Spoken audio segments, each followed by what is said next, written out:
Hello, everyone. Welcome to the Emerging Pod, where we guide emerging people into emerging careers. Today's guest is Andy McMahon.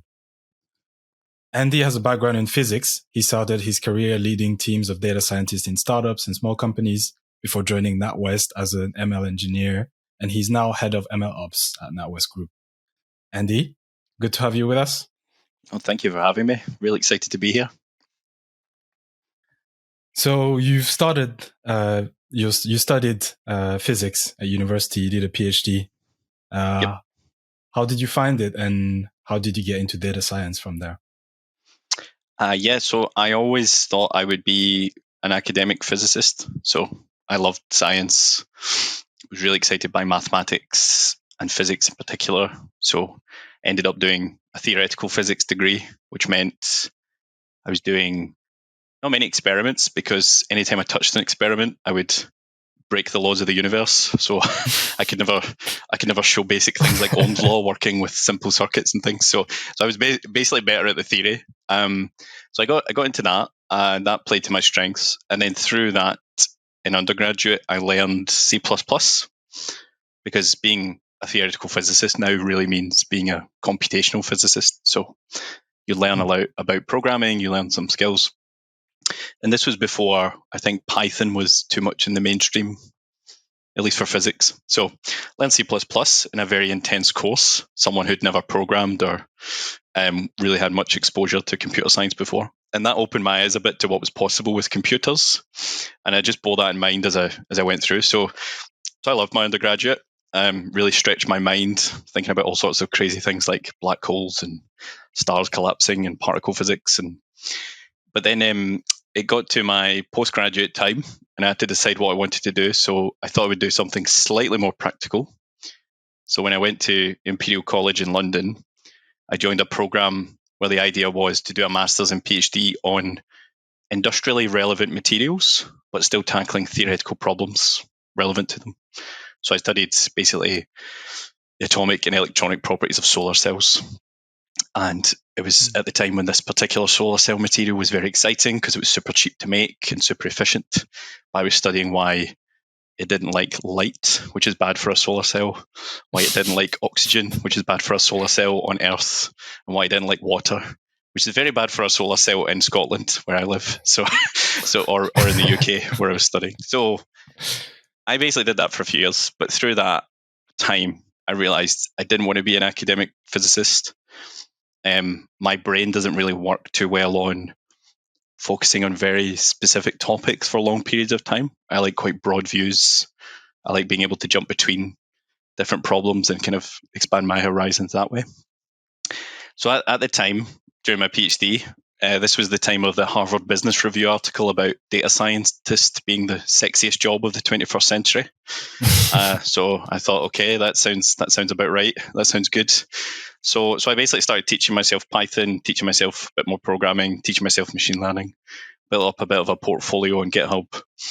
And then from there, I just thought, this is where I want to work. So I ended up going into this area, and it's evolved from there over the past few years. What was the first data science project that you've done, that you tried to tackle? Oh, that's a great question. I think the first thing that was prototypical data science would have been, I was generating data for my simulations for my PhD. Mm-hmm. And I basically started playing around with how to automate the analysis as much as possible. So I started writing these Python scripts. You can see them on my GitHub. They're called PhD scripts. They're terrible. You look back and you think, I wouldn't have hired me. But it's like, that was the first time I'd started thinking about this, the use of Python in an automated way to sort of start analyzing data sets and just creating automatic pipelines basically for that and automating workflows. The first thing that was more pure data science was probably, I never actually submitted anything to Kaggle, but I did play around with Kaggle notebooks and sort of experimented locally, did some basic forecasting, the house price data, some retail data, things like that, playing around with regression and basic classification algorithms. When I went into work, it got real pretty fast. So it became a bit more realistic. Was it the Boston housing data set? It was the Boston housing data set, exactly. Classic, right? Classic. A rite of passage for every data scientist. Must have. Or at least it used to be. Now you have to run something with GPT-3 and PyTorch. It's moved on a bit. So then, Andy, from your PhD, you transitioned into your first role, which was at a startup company called Streamba. Yep. And you were head of data science and machine learning. First of all, how did you find the opportunity, and how did you go straight to being the head of data science and machine learning? Yeah. So I'll start with the important point that it sounds like a very grandiose title, but the department consisted of me, so I wasn't head of much. But I think so. The story basically was I was looking for a role, and I was looking for a role back home. So I'd moved to London to study for a few years. I was coming back home, and I was basically looking for companies in the central belt of Scotland, Glasgow, Edinburgh. I'm from Glasgow. That kind of area that were doing cool stuff with data. I found this company. I liked their website. They seemed quite punchy. They had the Google NatPod chairs. They said something about a coffee subscription they got delivered to the office, and I thought, well, this sounds good. So this is what a startup's about. So I basically emailed the CEO, because I knew it was a small company from the website, but I emailed the CEO directly and just said, I don't know if you're hiring just now, but I think I'm relatively smart. I can pick up things quite quickly, and I think what you're doing is super cool. Because their website was all about optimizing the energy supply chain and working with big energy players. And I thought, well, that's kind of tangentially related to my PhD, which was solar cells. This was oil and gas, but it was still about energy. And yeah, from that, the guy said, come have a chat. It was very funny, though, because I turned up to the office and he totally forgot about me. So he thought I was like delivering Amazon or something. So he was like, who are you? And I said, we had a chat. I thought, okay, I've blown it already. But he brought me in. We had a conversation. He was talking to me about the company, and I was just spitting out some ideas. Oh, you could do this, and if you've got data about the ship platform, you could optimize that, and you could, and I think he liked that. And then from that, they basically said, we liked you. Do you want to be our first proper data scientist and basically lead up what's going to become our data science strategy? So that's where the head of title came from, to make it sound more impressive when I spoke to people. But basically, I owned the development of their data science strategy on the back of the platform they built. So yeah, that was how I got the job. So I think this is a recurring theme in my career, where I do what kind of Richard Branson says a bit, where you apply for the job you're not quite ready for. So I never sort of wait to think, oh, I'm definitely going to get this. I almost go for stuff where I'm like, 40% chance I'm going to get this. And that's usually worked for me so far. So that's how it started.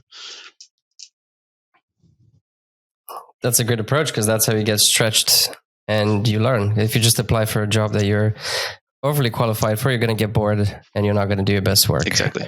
So I love that approach. And I love the fact that you just reached out and emailed the CEO. Did you think about applying for job boards and just going through the traditional kind of process? I guess the question that I'm implying is, how much awareness did you have about the job market, and how intentional were you in your job search, I suppose, at that age coming out of university? Yeah, no, good question. So I was definitely looking actively elsewhere. So I'd went to careers fairs, and I'd kind of, had the usual chat with people there. And I think the challenge I had a bit was, I think I was speaking to people at these fairs, and it was usually graduate programs.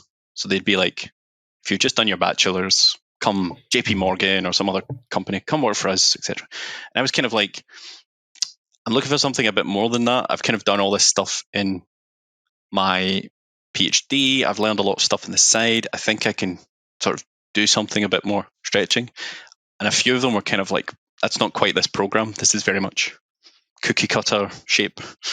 But I still thought about applying to a few of them. But that was when I started branching out and thinking, well, what if I just more directly go to places? So I was doing a bit of everything, really. I think I'd sent a few emails away to certain companies and I'd not heard back, or I don't think I got a flat rejection, but there was the usual silence, nothing coming back sort of thing, which everyone experiences at some point. So yeah, I was definitely actively looking, and I was very keen on getting something that I felt was at the right level for me. So I had to balance the kind of the desire for that with the need to earn some money. So I wasn't being too Puritan about it, but I think I got very lucky with that role at Streambar. Nice. So then at Streambar, you arrive and you're the first data scientist. Mm-hmm. You have to shape up a function. You just finished university. Yep. What's in your mind? First of all, what was the state of data in Streambar? Yeah. And then how do you think about starting to shape up a function despite maybe not having the most kind of experience of the world of work and building teams? I think that's a generous way of putting it, Alex. I didn't have a clue what was going on. So I think the biggest thing for me was I came into Streambar and they were, say, I can't remember the exact number, another 11, 12 people. And they were all software engineers to their bones. They'd all done computer science. The tool they'd built was incredible. It's an amazing platform. You can go on their website, streambar.com, I think it is, and you can see screenshots of their platform. And the data was in great shape. They'd done a brilliant job of building an excellent data architecture, which it's still not as common as you'd think. So having got that right a few years ago was really an incredible achievement. So there's a lot of Google Cloud Platform tech, lots of really great stuff, great pipelines, use of BigQuery, all of these things. So the data was in a really great shape and they're amenable for analysis. But the biggest thing I was thinking was, what does it mean to work in an environment where I'm a sort of wacky scientist, but everyone else is a hardcore software engineer? So I had to learn very quickly about, software development practices, good version control, release cycles, the life cycle management of software. I had to learn about, how you interact with a platform, microservices. I had to learn a lot of stuff very quickly, but I think that was great for me because it meant I wasn't stuck in a role where a lot of my contemporaries maybe were a few years ago, where you were just, you were quite protected from all of that and just said, go play with some algorithms. It was very much, I was being asked right away, how will this integrate with the platform? Where's the API we need to hit? And I was like, what the hell's an API? So I kind of, that was the main thing that was going through my head was, I have a lot to learn here, but everything seems in a good shape. And they were a great group. And they're now doing really well, actually. They've done a lot of great stuff recently, getting involved in a clean energy centre in the Netherlands and all these things. So they've done very well. But that was the big thing that was through my head was, how am I going to pick up the skills I need to deliver value here? And that delivering value piece has been, I think, something I got really into and interested in. And that's been a real driver for my career since then.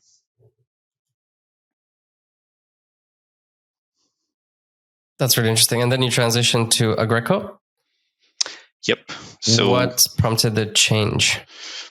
And what is it? Can you give a quick words about what Agreco does?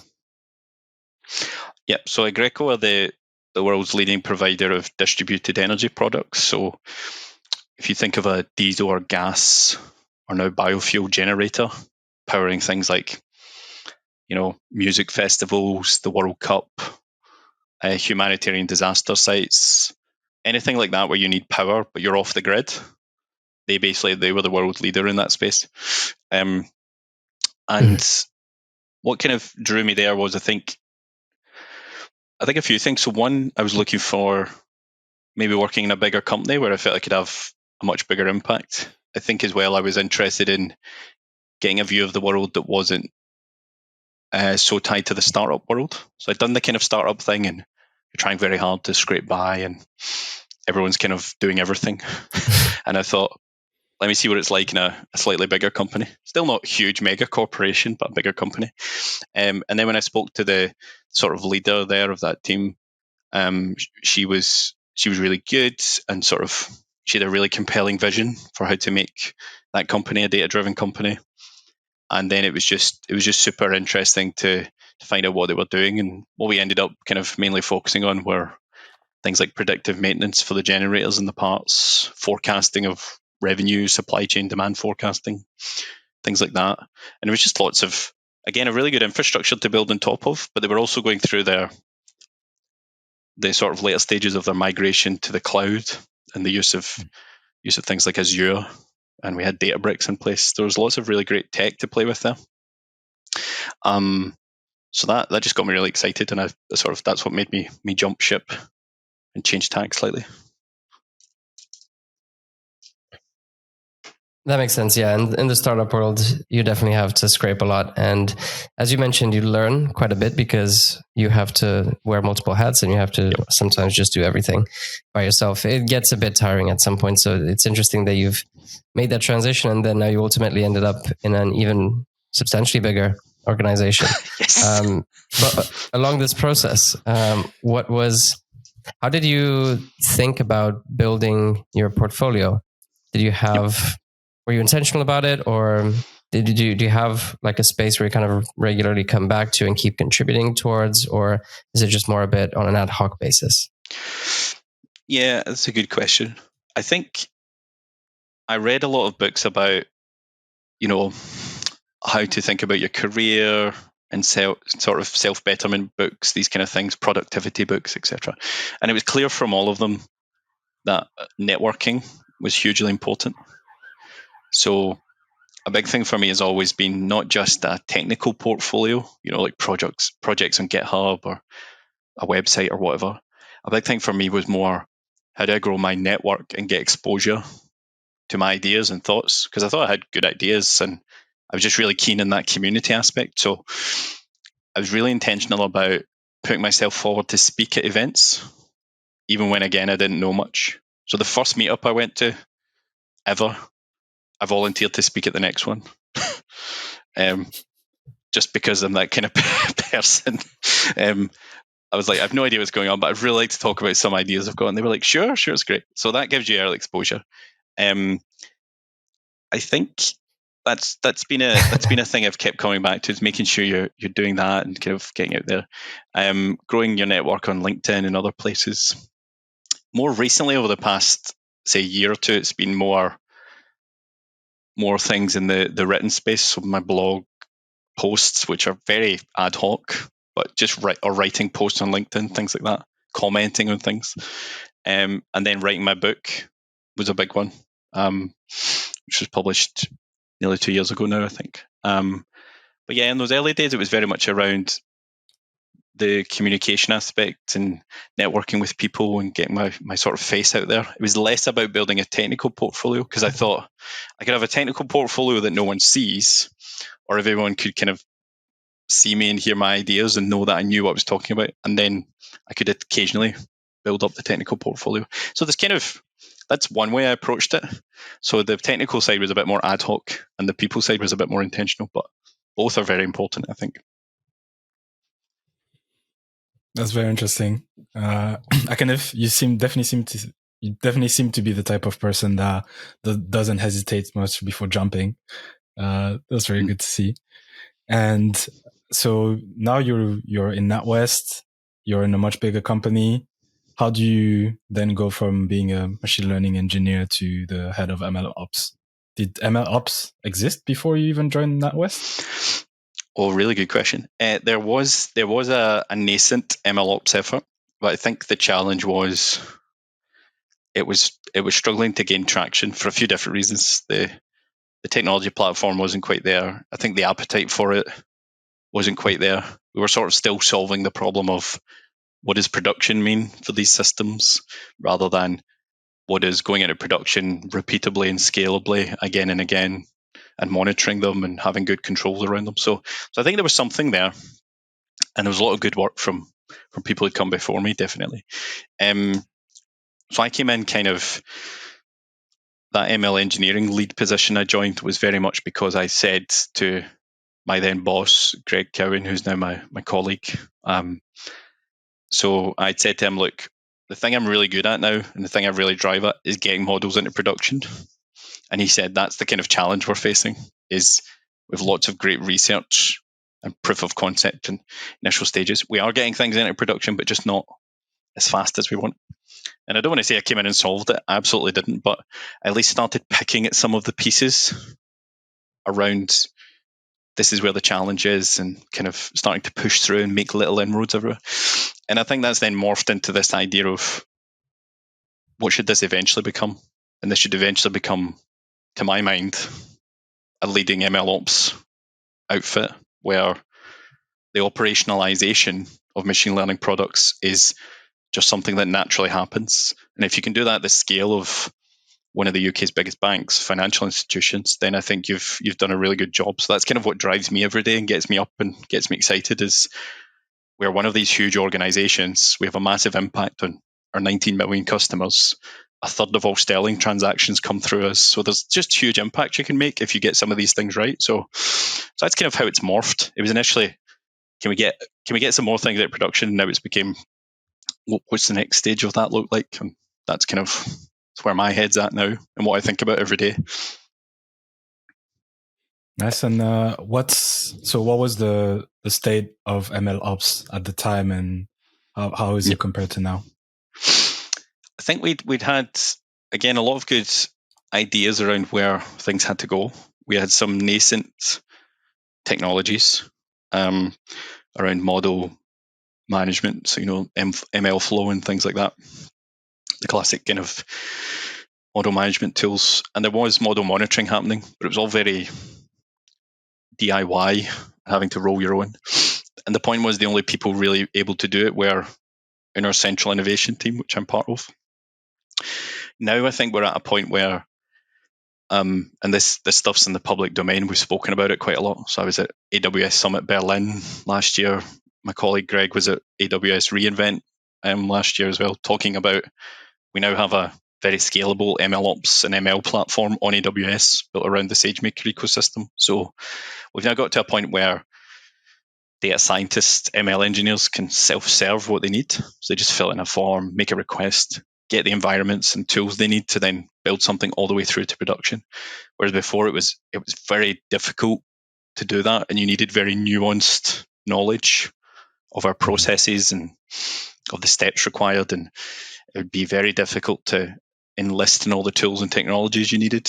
So moving at pace was really not on the cards. Now it is, I would say, or it's more on the cards. So we've definitely evolved a lot. We've still got a long way to go, but I think we've definitely moved up that MLOps maturity curve. We're now at the point of saying, the problem isn't now, how do I get into production? It's more, how do I build a team, an organization that goes into production as often as I need to and keeps doing it, and operation, and sort of can have a good operations team behind it and can monitor things and take action when there's issues. So I think we've came a long way, but again, I'm a tiny cog in a massive machine. I work with tons of really incredibly talented people. There's been a lot of great work that's gone before me, so I'm just a very small piece that talks a lot about it, but they all do the hard work. So what does a day in the life of an MLOps, of the head of MLOps, looks like? Zoom meetings, and more Zoom meetings. No, I'm joking. There's a lot of stuff around. So now I'm more senior management position. So there's a lot of stuff around the people aspect and how we're set up as a team more widely. Mm-hmm. I think a lot more about our strategy for MLOps, what that looks like, and feed into lots of different mechanisms for that. So I kind of spend my time doing that, and then interfacing with lots of different projects that are important for moving that agenda along and making sure people have what they need to build the components, the tools, the platforms, the ways of working they need. So I do that. I do a lot less sort of very technical chats. I still get involved in those, occasional architecture discussion, talking about what tools we should be looking at, things like that. But I kind of, it's a very much a strategy process and still some technical pieces.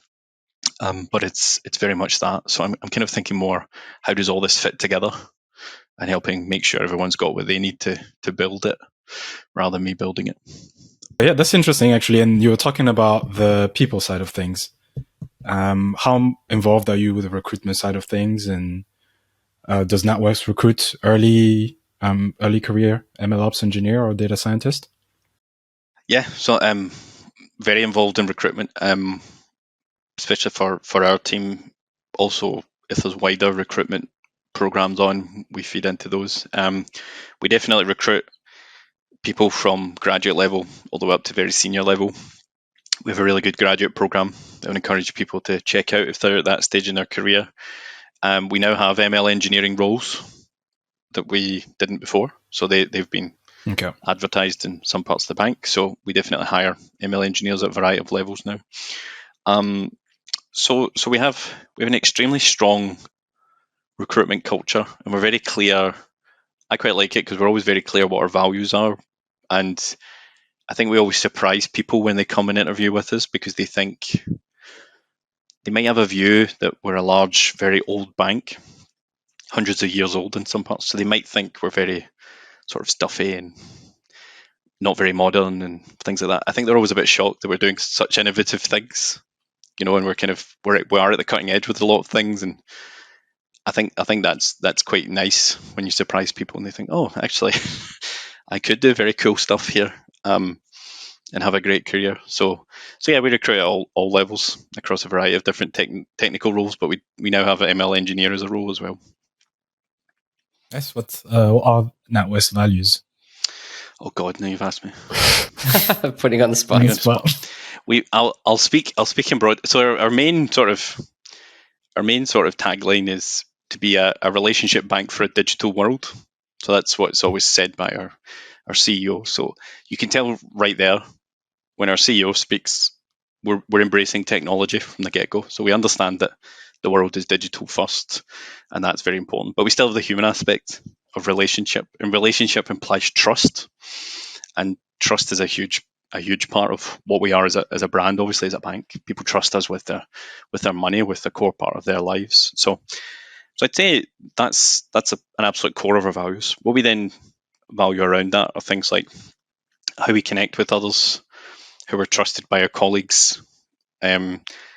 We value people who are improvers and innovators, so people who want to make things better for our customers and our colleagues. And I think taking all of that together, it's just a very positive place.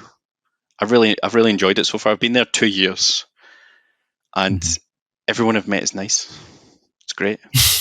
For such a big organization, and I think that's because we have values that kind of align with that sort of vibe, and it's a good ethos. So yeah, I think we have very positive values, and it's very refreshing, I think, for people when they interact with us for the first time, especially in technology, where they maybe think, oh, you may be the bad guys, but actually we're the good guys. We do lots of good stuff. So yeah, definitely, it's surprising to see that, because it's pretty much well known that larger and older companies they're all trying to do data science, but they're like really chugging along, and the level of success is very varied. Yep. When you're making a hiring decision, how do you know what good looks like? I love this question. So I think we definitely you have to look for some level of technical competency, but it's important to note that that's not the overriding factor, especially early in your career. I think a lot of us embrace that skills can be taught, but things like attitude, curiosity, drive, passion, energy, empathy, those are things that are very. It's not that they're innate, but they're things that I suppose are very much harder to teach once someone's inside the organization. So especially for early careers, people will look for those things and just see what do they want to get out of their kind of work life, and especially in areas like data science, machine learning, engineering, innovation, and curiosity are big things for us, right? So we look for that and see if that's something we can nurture, and we have lots of resources in the bank. So, for instance, our internal training program, the Data Academy, we call it, which is won a Data IQ award twice in the past 3 years. That's sort of very, very big program where people can get access to tons of training courses from external providers free of charge. They can do nano degrees, they can educate themselves. So we have a really strong education and skills culture. But I think the thing that's going to make you take advantage of that is curiosity, passion, drive. So we look for that more than anything. You do look for things like, are you interested in problem solving? I think if you get very frustrated with simple problems and things, you're not going to like working in data because every day is a problem, right? But if you get excited by that and think, I want to solve problems and take on new challenges, then that's going to be the right place for you. As you get to more senior levels, we're obviously looking for more advanced technical competencies. So I think things like we'd mentioned, a technical portfolio is always very good, or at least can you talk through in some level of detail or with some real kind of conviction about solutions you've developed in the past and how those worked, and fundamentally how you worked with others. That's a major thread. Teamwork. You can't work in the 21st century unless you're part of usually a very large team, or at least a distributed team. No one's an island, so that's a big thing we look for as well, is how you interact with others and get the best out of the people around you. I think that's it in a nutshell. That's my NatWest cheat sheet for getting a job. That's good. For anyone that's applying, that's just make notes. There you go. Exactly. And it's interesting, and I think I agree with you. Being curious, especially early on in your careers, is really the main driver. You can't assume that you know directly what you're going into. Things will change. Yep. Jobs will change. Yep. And especially in MLOps, which is I guess the field is not new, but the naming of the field is. It seems like there's a lot of tools that are coming up every week or so, yes. Almost like JavaScript. Yeah. But as a head of MLOps, how do you navigate the trends? How do you identify what's a significant trend or what's just like a hyped idea? Oh, I mean, if I knew the answer, I think I'd be getting my next promotion. It's a tough one. I think that drive and that curiosity is really good because it means the people, say, that I work with at my sort of level, a lot of us are steeped in the tech. We come from a tech background. We're really interested. So I think that and having a curious team around us, the people we sort of lead and work with, they're always scanning the horizon because they want to play with the latest, coolest thing. So we're very good at getting that. The hard bit, as you're alluding to, Sofiane, is really sort of triaging that and filtering it and finding the signal from the noise. And I think that's very difficult, especially now, because like you say, you look online and you get very overwhelmed. If you type in, what tool should I use for model monitoring? You get 20 different things. What tool should I use to deploy my machine learning models? You get 20 different things. I think what I try and always focus on is more the process questions and the good system design questions.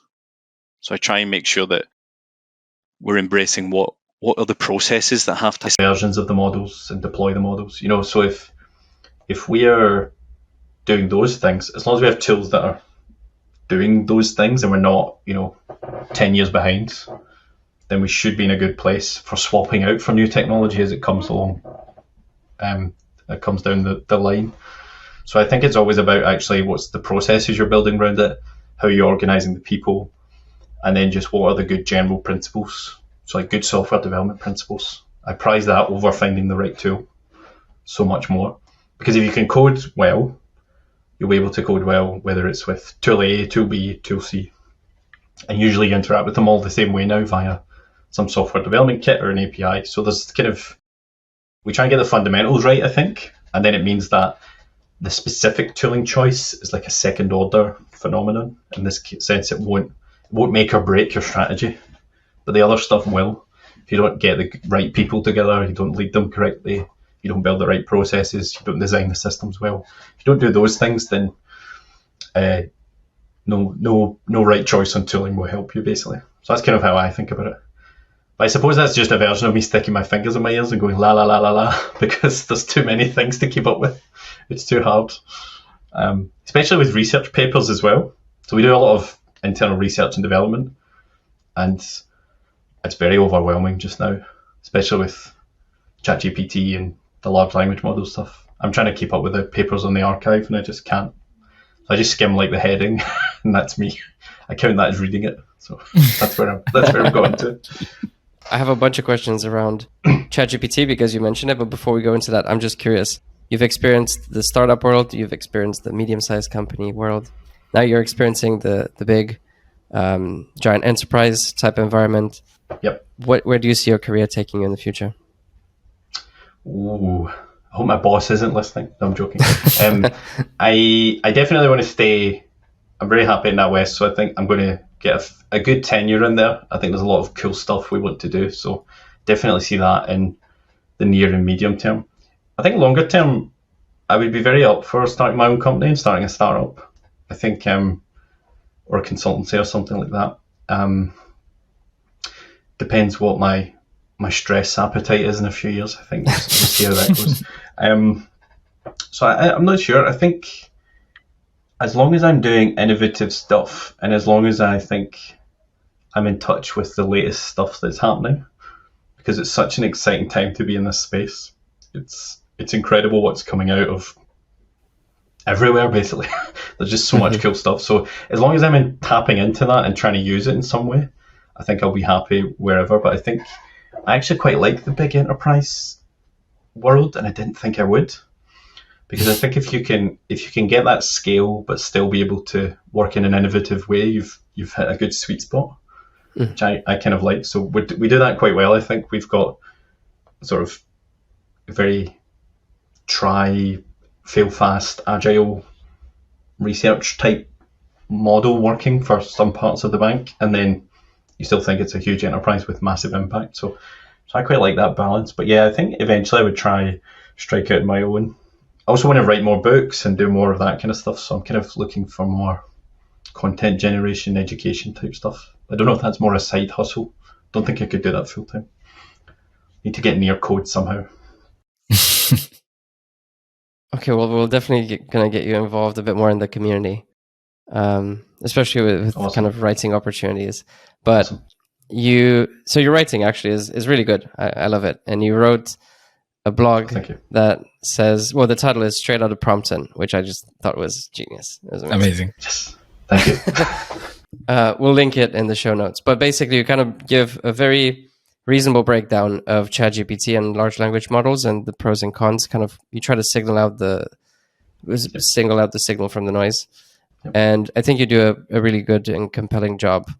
One thing you mentioned is the scaling hypothesis when it comes to solving the truthfulness problem in large language models.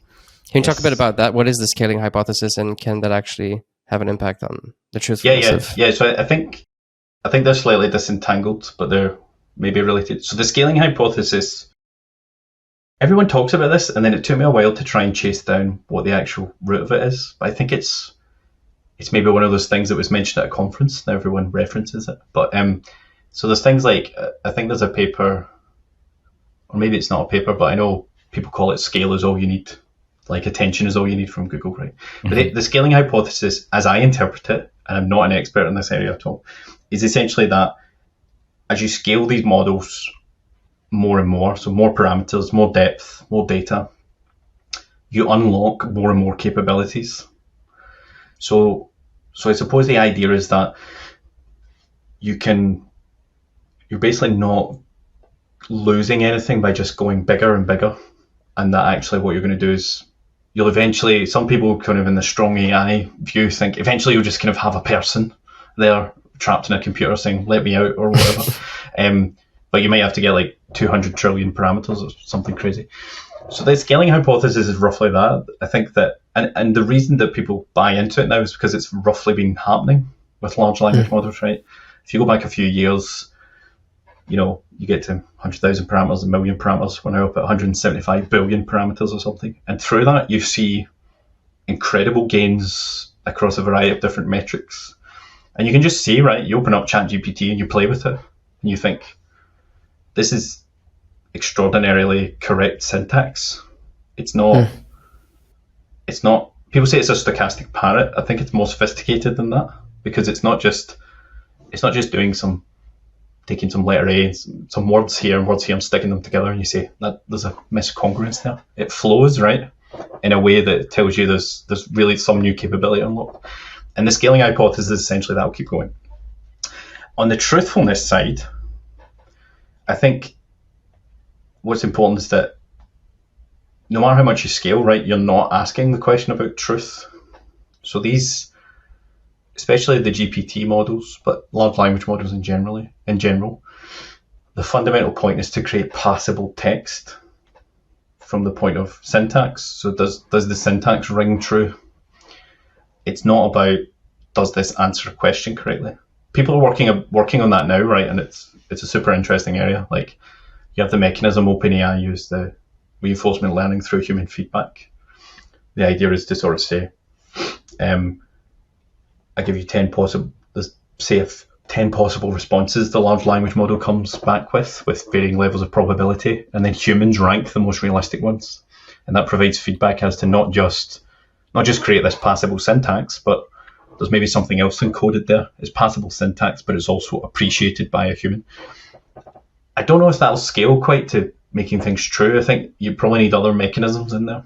But the fundamental, I sort of challenge scaling hypothesis fundamentally because I've started reading a lot about stuff like Gary Marcus, who's kind of famous in AI circles. He gets a bad rap as kind of being super anti-AI guy, but I don't think he is. I think he's maybe like me, a bit contrarian. But he talks a lot about neurosymbolic AI and the fact we maybe have to revisit the idea of other ways of abstracting information. Jan LeCun is from, director of AI, whatever the official title is at Meta. He sort of said similar things. And then there's this guy I've started listening to, Walid Saba, who's got a great blog on Medium, but he's very contrarian in all this, and he sort of says similar things from the point of view of linguistics and cognitive science and things, and just says, like, there's another layer we need to look at here. But I think the progress has been incredible, but I do think we need different ways of thinking, especially if we want to tackle truthfulness, if we want to tackle toxicity and bias, fairness, things like that. I think we're going to have to just think differently. So I don't think scale is all you need, basically. It's my kind of fundamental thesis, I suppose. That's really interesting. And on the point of thinking differently, I think the industries that are going to have some of the most most massive impact, we need to start thinking a bit differently about them. So at some point there will be use cases where ChatGPT is going to start to function well in medical fields, particularly around mental health. There have been some experiments that people have run, more or less ethically correct, but another interesting field, which I think is very passionate, it's very relevant for us and we are very passionate about, is education. So what do you think, what is the contrarian view on the impact of ChatGPT on education? How should educators respond to ChatGPT? There's been a bit of a knee-jerk reaction in some places where they've tried to ban it, which doesn't seem like it's going to lead to anything. It's kind of like banning calculators. What do you think about that? Yeah, well, there's this interesting stuff about watermarking, which I think is really cool. So the idea of OpenAI and other places saying, can you provide subtle statistical biases in the words that are provided in the solution that then become detectable to another model? I quite like that approach. I think, but it's going to become like an arms race, right? Because you're going to have something that can detect and something. So I think it's about collaboration there, and I think OpenAI have been really good at saying we're going to watermark this stuff, because the potential for sort of misinformation is huge now. You can imagine like creating pipelines of calling these bots that have very tailored propaganda to people and all these kind of dark, scary things. On the other hand, I think it represents an incredible opportunity for education. I love chatting. I chat to ChatGPT on and off about all sorts of crazy stuff, right? And it's just great for sparking ideas. So I'm like, explain to me, I said, one of the examples in the blog, I was like, explain to me what an Einstein-Rosen bridge is. And it would, tell me stuff about wormholes. And then I'd be like, my brother and I had this, I was teaching my brother about this over Christmas. He doesn't work in computing. And I said, ask it to do stuff. And he was sort of like, what do you mean? And I gave examples. And he ended up saying, I just love this. He said to it, because he works in film and media, or used to. He was like, right, write me a scene for an Avengers movie set on Mars, but the Avengers are pirates and they have a feminist agenda. And it came up with the most amazing stuff, right? It was like Hulk smashed the patriarchy and things, and it was incredible. So I think especially in the creative side, creative writing, story, sort of film, media, I think there's massive opportunities. I think for education as well, having like this assistant where you can bounce ideas off of is great. One thing that's going to be important though is we don't go all in on it. Mm-hmm. And I think that's always true, right? Because if we just teach, I kind of feel like if we just teach people to be prompt engineers, we'll have lost so much. But I think if we kind of get people to do the prompt engineering bit, but still learn in kind of the ways we're used to a bit, that's more like, you know, you have to really tax your brain, think about hard. I think having people do in-person written exams or in-person verbal exams, but complementary to assignments where you can have these assistants helping you, is all going to be. I think it's a blended mix as always. I don't think there's ever one right answer. The thing I worry about is everybody just assumes these things are correct all the time, so they just like, I'll just not think anymore, which is kind of what terrifies me a bit. So I think as long as people are cognizant of that, then it's a great opportunity. But I've learned a lot playing around with it. I have had to check a lot of things, and when it's given me code, it doesn't run and stuff. It's made me think hard. So there's a great opportunity for education, I think. Do you think that prompt engineering is going to be one of the quickest, well, the most short-lived jobs ever? Because it just appeared all of a sudden, but already you can start to ask ChatGPT to generate prompts for you for DALL-E or for other types of generative AI. Yeah, and I think exactly, and I think some really interesting stuff around. I saw a paper where someone had written a sort of a templated language for generating prompts to then query, and I was like, we're just going full circle and building a programming language again. And it's like, and then people are asking it to write SQL queries, but the prompt's longer than just writing a SQL query. So there's this really interesting thing. I think you're right. And there's a great paper. I'm sort of starting to read it about what's it called? Demonstrate, search, predict. So I shared this on LinkedIn the other day. And it was basically this way you can build composable pipelines with these models. And again, it's like it just keeps coming back to programming. And that's not to say programming will never go away, right? Eventually you might speak into a microphone and you launch a rocket to Mars or something. You know, I don't know. But I think prompt engineering to me is just prompt is too fluid and flexible and creative, and engineering's not necessarily that. So I think it will be quite a short-lived thing. But I don't know. I'm not wedded to it. I'm not entirely sure. I just don't see it being a super long-term thing. Although I'll listen to this podcast in 10 years and be like a prompt engineer, and I'll be like, what did I do? I predicted that wrong. You know. Yeah. Oh, you'll start a prompt engineering consultancy. Head of prompt engineering. Yeah. Any insights on what else we can expect from the world of AI and data science in 2023? Oh, well, generative AI will keep being a big thing. I think it's just that's the wave we're on.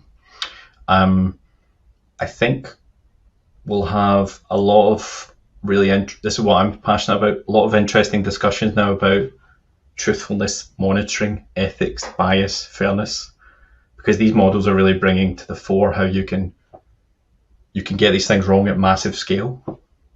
And I think the stuff that came out about,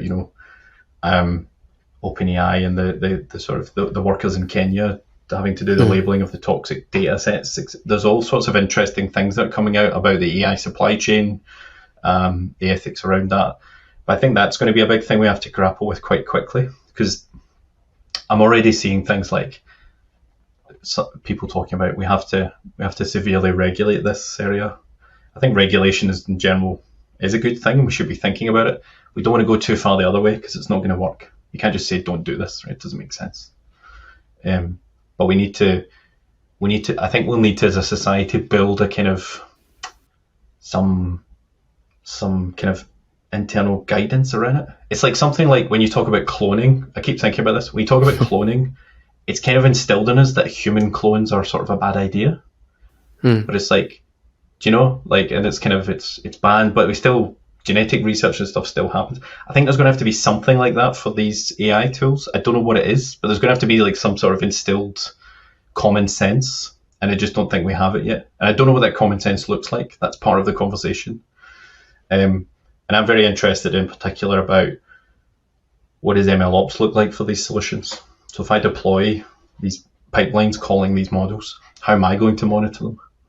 Because I'm going to have my own guidelines I have to follow, my own regulations, etc. How am I as a company going to make sure I'm checking the output of these models?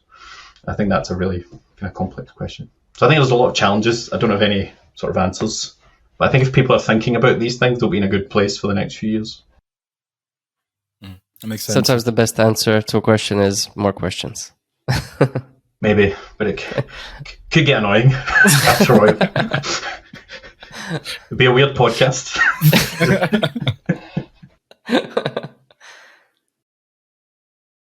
Yeah, interesting. And I guess in that space and in that mindset, like what tips would you have for students, people that are going to uni now, getting into uni now and are thinking about a job in the AI and machine learning space? How should they stay ahead of the game?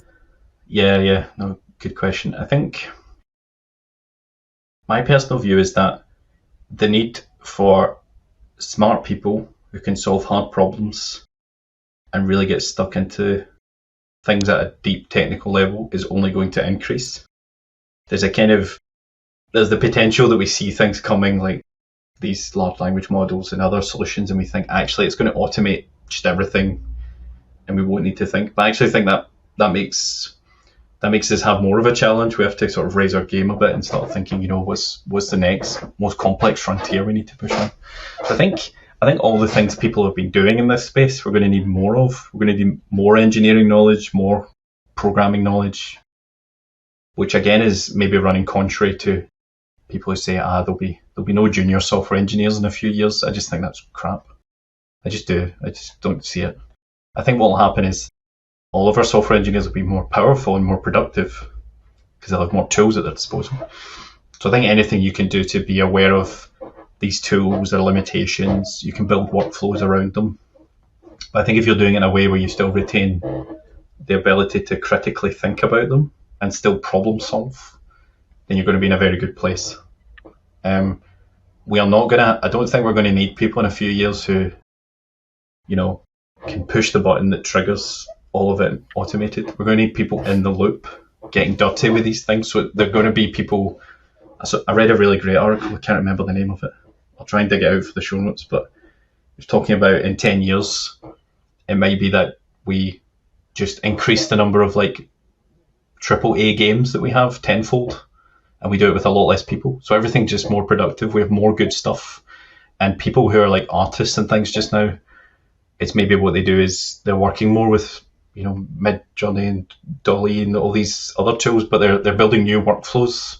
But they still have to really understand and know their craft. So I think still honing your craft's really important.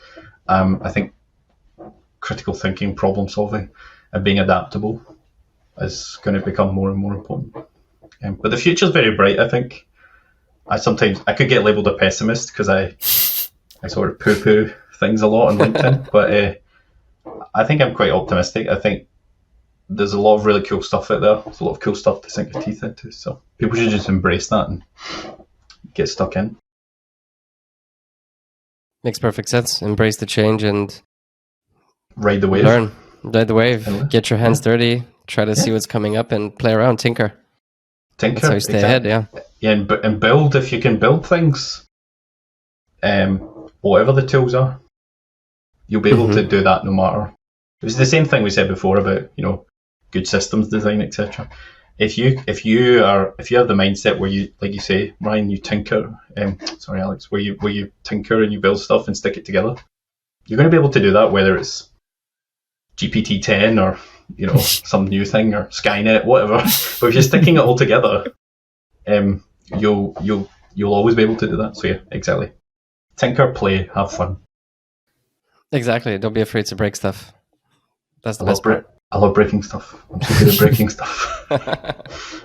Yeah. Andy, this has been fantastic. We're a bit over time, so sorry if you have any other No, I meetings think that we're we're okay. running over. But We're okay. this has been a very, very interesting conversation. Thanks again for joining us. Closing thoughts, would you like to share anything with anyone? What's going on? Anything to promote? You have a book?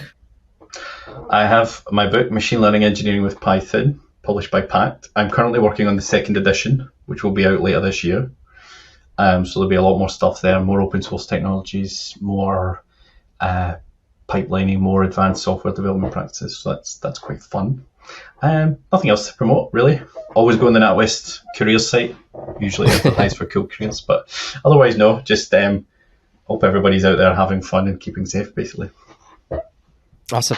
We'll link to your LinkedIn profile. You're quite active on there, and to your Medium profile as well. I really enjoyed reading the blog posts you've Thank you. I'm now starting to do more in the Medium. I sort of dabbled in that before. I'm now wanting to do something regular, so that'd be good. Awesome. Great. Well, thanks again for joining us. Thanks, Hopefully all. we'll see you back soon. Cheers.